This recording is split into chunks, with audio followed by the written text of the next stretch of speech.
দশম শ্ৰেণীৰ ছাত্ৰ ছাত্ৰীসকলক আজি মোৰ পাঠলৈ স্বাগতম জনাইছোঁ। তোমালোকৰ আজি ঐচ্ছিক বিষয় আধুনিক ভূগোলৰ ৬ নং অধ্যায়ৰ অন্য এটা উপবিষয় লৈ মই আজি এই পাঠটো প্ৰস্তুত কৰিছোঁ আৰু সেই উপবিষয়টো হ'ল তোমালোকৰ ভাৰতৰ দাক্ষিণাত্য অঞ্চল।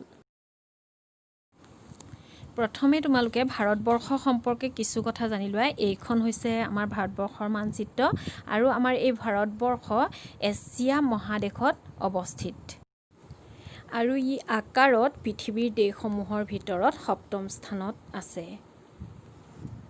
ভাৰতবৰ্ষৰ মুঠ মাটিকালি হৈছে ৩,২,৮৭,২৬৩ বৰ্গ কিলোমিটাৰ। এইবাৰ চাওঁ আমি আমাৰ ভাৰতবৰ্ষৰ চাৰিসীমাটো সম্পৰ্কত। আমাৰ ভাৰতবৰ্ষৰ উত্তৰ দিশত আছে হিমালয় পৰ্বতমালা আৰু চীন দেশ, আৰু ভাৰতৰ যি দক্ষিণ দিশ সেই দক্ষিণ দিশত আছে শ্ৰীলংকা আৰু ভাৰত মহাসাগৰ, ইংৰাজীত ইণ্ডিয়ান অ'চেন, আৰু পূব দিশত আছে ম্যানমাৰ আৰু বে অৱ বেংগল যিটো বংগোপসাগৰ, আৰু পশ্চিম দিশত আছে পাকিস্তান আৰু আৰৱ সাগৰ যিটো আৰবিয়ান চি। ছাত্ৰ ছাত্ৰীসকল, আমাৰ ভাৰতৰ ভূপ্ৰাকৃতিক বিভাগ 4টা। সেইকেইটা হ'ল উত্তৰৰ হিমালয় পাৰ্বত্য অঞ্চল, উত্তৰ ভাৰতৰ সমভূমি অঞ্চল, দাক্ষিণাত্য মালভূমি অঞ্চল আৰু উপকূল অঞ্চল।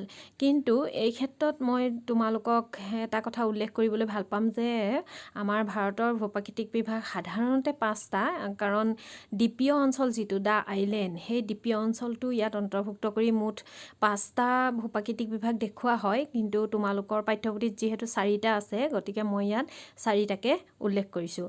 আৰু মোৰ ইয়াৰ আগৰ যিটো পাঠ আছিলে তাত মই তোমালোকক উত্তৰ ভাৰতৰ সমভূমি অঞ্চলৰ বিষয়ে কিছু ধাৰণা দিবলৈ চেষ্টা কৰিছিলোঁ, আৰু আজিৰ মোৰ এই পাঠটিত মই তোমালোকক ভাৰতৰ দাক্ষিণাত্য মালভূমি অঞ্চল সম্পৰ্কে কিছু ধাৰণা দিবলৈ চেষ্টা কৰিম, আৰু আশা কৰোঁ তোমালোকে ভিডিঅ'টো প্ৰথমৰ পৰা ভালকৈ মন দি চাবা। তোমালোকে মানচিত্ৰখনলৈ মন কৰা। ইয়াত দেখিবা আমাৰ ভাৰতবৰ্ষৰ দাক্ষিণাত্য মালভূমি অঞ্চলটো আকৃতিত এটা ত্ৰিভুজ এটাৰ দৰে, আৰু ভাৰতবৰ্ষৰ এই দাক্ষিণাত্য মালভূমি অঞ্চলটোক ইংৰাজীত কোৱা হয় পেনিনচুলা প্লেটিউ, আৰু সেই পেনিনচুলা প্লেটিউৰ অসমীয়া প্ৰতিশব্দ হৈছে উপদ্বীপীয় মালভূমি। আমাৰ ভাৰতবৰ্ষৰ এই দাক্ষিণাত্য মালভূমি অঞ্চলটোক উপদ্বীপীয় মালভূমি বুলি জনা যায়। এই উপদ্বীপৰ অৰ্থ হ'ল উপদ্বীপ একোটা মানে ভৌগোলিক এলেকা, যিটো এলেকাক 3টা দিশত পানীৰে আৱৰি থাকে। ঠিক তেনেদৰে আমাৰ এই ভাৰতবৰ্ষৰ দাক্ষিণাত্য মালভূমি অঞ্চলটোক 3টা দিশত পানীৰে আৱৰি আছে। পূব দিশে আছে আমি জানো বংগোপসাগৰ, আৰু পশ্চিম দিশে আছে আৰৱ সাগৰ, আৰু দক্ষিণ দিশে আছে ভাৰত মহাসাগৰ। তাৰোপৰি মালভূমি হ'ল পাহাৰতকৈ চাপৰ কিছু ওখ অসমান ঠাই, আৰু আমাৰ এই ভাৰতবৰ্ষৰ দাক্ষিণাত্য অঞ্চলটো পুৰণি কঠিন শিলাৰে গঠিত।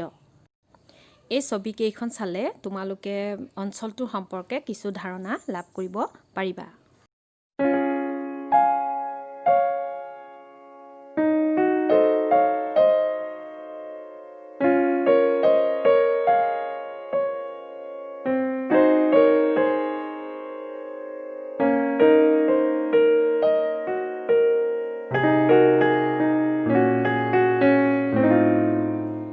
এটা কথা মন কৰিবা, আমাৰ এই দাক্ষিণাত্য মালভূমি অঞ্চলটোত বিন্ধ্য, সাতপুৰা, মহাদেৱ, মহাকাল আদি যি পৰ্বত আছে, এই পৰ্বতে সমগ্ৰ মালভূমি অঞ্চলটোক উত্তৰ আৰু দক্ষিণ এই 2টা অংশত ভাগ কৰিছে।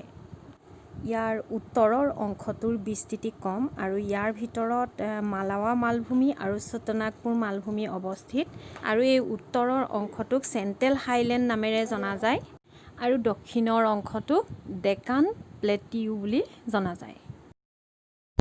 আৰু দক্ষিণাত্য মালভূমিৰ এই উত্তৰৰ অংশটোতে নৰ্মদা আৰু তাপ্তি নদী আছে, আৰু বিন্ধ্য, সাতপুৰা, আৰাৱলী আদি পৰ্বতশ্ৰেণীও ভাৰতৰ এই দক্ষিণাত্য মালভূমিৰ উত্তৰ অংশটোতে অৱস্থিত।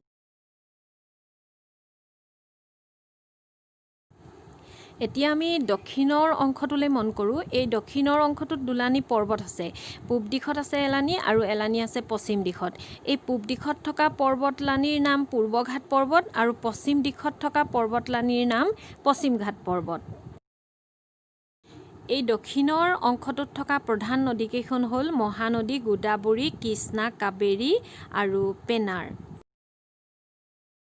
আৰু এইখিনিতে মই তোমালোকক এই প্ৰতিখন নদী কোন কোন ৰাজ্যৰ মাজেৰে বৈ গৈছে সেই সম্পৰ্কে থুলমূলভাৱে অলপ কৈ থওঁ। ইয়াত মহানদীখন ছত্তীশগড় আৰু উৰিষ্যাৰ মাজেৰে বৈ গৈছে।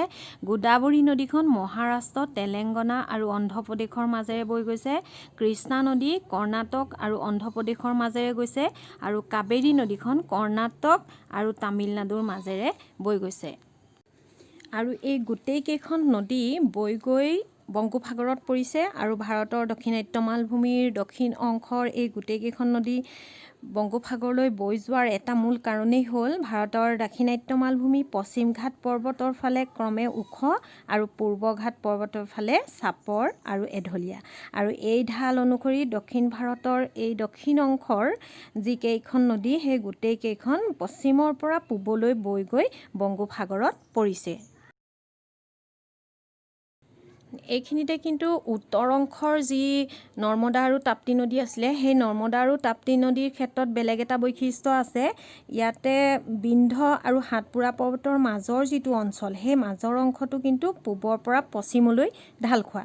আৰু সেয়েহে কি হয়, সেয়েহে এই অঞ্চলৰ মাজেৰে নৰ্মদা আৰু তাপ্তি নামৰ যি দুখন নদী সেই দুয়োখন নদী পশ্চিমলৈ বৈ গৈছে। আৰু পশ্চিমলৈ বৈ গৈ দুয়োখন গৈ কামবে উপসাগৰত পৰিছে। তাৰপিছত আৰৱ সাগৰৰ লগত দুয়োখন মিলি গৈছে। ছাত্ৰ ছাত্ৰীসকল, আজি তোমালোকক দিব লগা পাঠৰ মোৰ ইমানতে সামৰণি পৰিছে। আজি পাঠটিৰ মূল কথাখিনি এবাৰ চমুকৈ ফঁহিয়াই চাওঁ আহা। আমাৰ এই দক্ষিণাত্য যি মালভূমি অঞ্চল, এই দক্ষিণাত্য মালভূমি অঞ্চলটোৰ আকাৰ ত্ৰিভুজ এটাৰ দৰে আৰু ই পুৰণি কঠিন শিলাৰে গঠিত। উক্ত অঞ্চলটো উত্তৰ আৰু দক্ষিণ এই দুটা ভাগত ভাগ কৰা হৈছে। উত্তৰৰ ভাগটো কোৱা হয় চেণ্ট্ৰেল হাইলেণ্ড আৰু দক্ষিণৰ ভাগটোক কোৱা হয় ডেকান প্লেটিউ। আৰু এই দুয়োটা অংশৰ ভিতৰত উত্তৰ অংশটোৰ বিস্তৃতি কম আৰু দক্ষিণৰ অংশটোৰ কিন্তু বিস্তৃতি অলপ বেছি। আৰু দুয়োটা অংশতে থকা বিভিন্ন নদ নদীসমূহ আৰু পৰ্বতৰাশি সম্পৰ্কে কিছু ধাৰণা দিবলৈ মই এই পাঠটিৰ জৰিয়তে যত্ন কৰিছোঁ। আৰু তোমালোকে এটা কথা বিশেষভাৱে মন কৰিবা যে আমাৰ এই যি দাক্ষিণাত্য মালভূমি অঞ্চল, এই মালভূমি অঞ্চলটো আচলতে এটা উপদ্বীপীয় মালভূমি। শেষত পুনৰ তোমালোকলৈ ধন্যবাদ জ্ঞাপন কৰি আজি মই এই পাঠটিৰ সামৰণি মাৰিছোঁ।